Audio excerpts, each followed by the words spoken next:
তার সঙ্গে এক বিকাল হাঁটার কথা ছিল। বটগাছের ছায়ায় বসে উড়ান্ত চুল দেখে তাকে বলার ছিল, অবাক বাতাস তোমার পিছু ছাড়ে না কেন।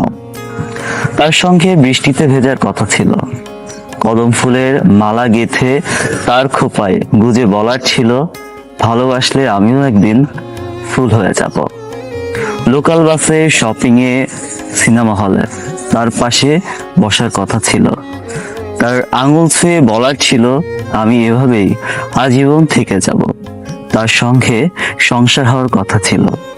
খুঁটিনাটি বিষয়ে ঝগড়া করে এক বিকালে মগ ভর্তি চা হাতে তাকে বলার ছিল, ভালোবাসি। কথা ছিল একে অন্যকে ভালোবাসবো, কথা ছিল কখনো ছেড়ে যাব না। কিন্তু যা হওয়ার কথা ছিল না তাই কেন হলো? সব হয়েও আমাদের কিছুই হলো না।